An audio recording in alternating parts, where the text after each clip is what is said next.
and welcome back to another episode of A Guide to B2B Podcasting. In today's episode, we are going to be talking about how to create podcast brand guidelines. Now, when you hear about podcast brand guidelines, you may immediately think of your standard visual brand guidelines and everything around that. But with podcasting, there's a bit more to it, and so that's what we're going to cover in today's episode. So with a podcast brand guidelines, this is really important and also really necessary for companies that are ending up launching multiple podcasts. We're working with multiple enterprises where they may have 4, 5, 6, 7 podcasts across various departments within their organization. So how do you create a standardized brand guidelines pack that is going to keep those podcasts cohesive while each letting them also have their own leeway and everything? And so I'm going to talk through some of the individual pieces of a podcast brand pack and what to expect. The first is simply the visual aesthetic. And this would look actually very similar to a standard brand guidelines pack you would have for a company. But this would cover your podcast artwork and kind of what is allowed for, launching new podcasts. So within certain companies, they may say, okay, well, if we're going to do division podcasts, there's going to be different divisions are going to have podcasts. That's great. You can all have this, but they need to have this kind of uniform look or style. Maybe that is kind of the route you go, or sometimes it's saying, hey, you guys can have some creative free leeway, but we need to have this kind of way that our company's logo is presented in the bottom corner.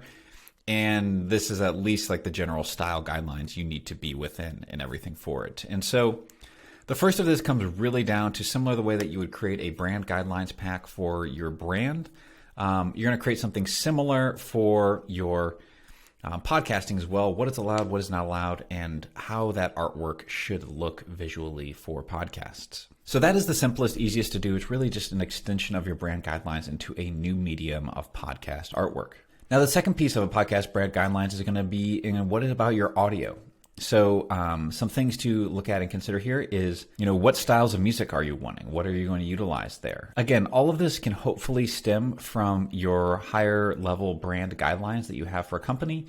So there's a lot of this that'll overflow, but then there are some pieces as we'll get further in here that are a bit customized to podcasting. But making sure you know what music to use, how music is used, anything along those lines, and just make sure that that's standardized so you don't have one show over here using smooth jazz and another one over here with rock and roll. You got to just keep them consistent and try to make sure you've got something that's on point and on brand for your organization. The next one is really important though, and that is your sponsor plugs for your podcast. And a few things to look at and consider here is, first of all, how do you want your company presented or described whenever you read your sponsor plugs on air? Most companies, when they produce a podcast, they will sponsor their own podcast. And so you've got a chance to kind of share a bit about your organization, what it is you do. And so making sure that you have a cohesive, short, verbal description that can be read on air, that is really important because that is your chance to put your message out there. And so making sure that that is consistent and you don't just have people rambling what they have or failing to include any mention of the company at all. So making sure you've got an approved sponsorship plug would be really important as well. The next thing we want to look at is just figuring out and getting stems for your intros and outros. So when I say stems, what I'm talking about, that is an audio production term for having separate audio files for your background music and your vocals for your intros and your outros. So if every podcast you have this produced intro where you have a voiceover and you have this intro and outro, you need to make sure that you have the stem files on that. So that way, if you ever change production companies or if you ever need to adjust that in the future, you have the different pieces, the audio and the various vocal takes all separate. And so making sure that you have those individual pieces, and that's going to be really useful whenever you say hand this from one person to another, and just making sure you have that in there. Otherwise, if you don't have your audio stems, your basically new production team is going to have to try to figure out how to recreate that produced intro and outro that you put together, and that's no fun, and it likely won't sound exactly the same.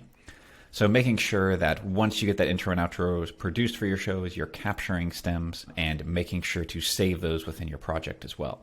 And the final kind of component of the audio is just figuring out your voiceover or your hosts. Whenever you're looking at enterprises, you may need to consider, are we going to have a singular host from our company who's going to be doing this all the time? That is actually pretty risky for larger enterprises because if that person leaves your company, then your whole podcast is kind of at risk. So that is definitely one thing to look out and consider. And so what many people do is end up looking at hiring voiceover talent or an external host to basically host their show or record custom intros to their show. And that is just something really helpful that's going to make things a little more cohesive and smoother. And so again, what kind of voice do you need? Are you wanting a male, female voice? Are you wanting upbeat? Are you wanting casual? Like, it's kind of choosing, this is the style of voiceover voice that I want and what I'm looking for. And so just making sure that you've got that at least documented within your audio brand guidelines as well. The next thing is video templates. So out of your podcast, you're likely going to be creating videos for social media. And you're also going to likely be creating videos for YouTube. And so making sure you've got templates and standardized looks and approaches for those. So that way you're not just throwing things onto social media that look kind of terrible or not consistent and everything, where each video looks different. You want to make sure you've got some standardized video templates as well. Next thing you want to look at is format for your show. And so a lot of shows will often utilize some specific go-to questions. So there's specific opening or closing or any rapid fire questions that you want to make sure are included in every episode. Make sure to document this, put this in place just so that you've got it standardized, and if different hosts come on the show, you've got that kind of at least consistency to it. It's really common for a show to try to have one question, which is often, what is the future of X? And put that at the end of a podcast or something along those lines. That is just a really a great kind of best practice so that all shows have that consistent, strong ending. Another thing to consider in your brand guidelines is your show note formats. So with show notes inside of a podcast directory, you're going to have roughly around a 200 to 400 word show note section. And this is basically just a short summary of the episode, the key talking points, links that are held within. But as you can imagine, if you just ask someone to write you show notes, everyone's show notes will look different. And so getting standardized with this, this is going to be an intro. Then we're going to have a bullet point list of the various links that are mentioned. And then here's our call to action to try to drive people to our website. Making sure you've got a standardized format and framework for your show notes is really important so that everything looks and reads consistent, especially across multiple shows. Next one as well is thumbnail designs. So you're going to need thumbnail designs for individual episodes as well as for your social media or blog posts, anything like this, whenever you're putting this up onto your website. So just making sure you've got some templates designed on the front end whenever you do this on how to do thumbnails for each individual episode as well. Another visual piece would be your social content, social media content graphics.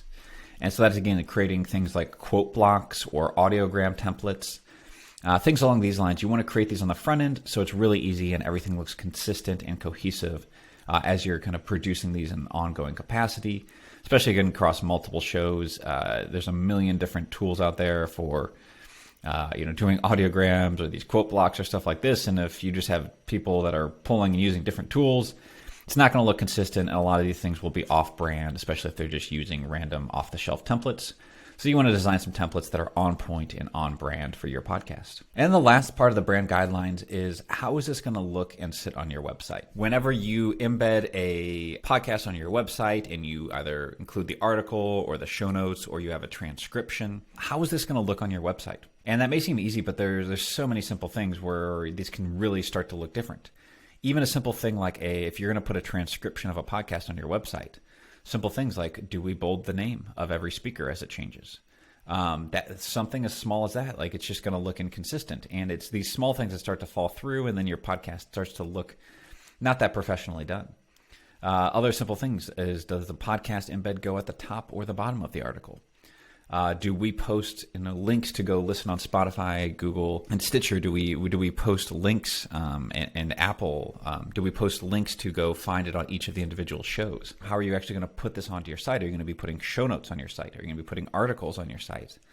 What is the call to action at the bottom of those show notes and articles? And so getting a standardized format again for what a good episode looks like, and say, this is the gold standard. Once a podcast makes it onto our site, this is how it should look. These are the details to look out for. That is another really important thing, just to make sure that as you're publishing more and more of these to your site, things look cohesive and on point. That's what we have today. We have covered the visual brand guidelines, the audio brand guidelines, the video.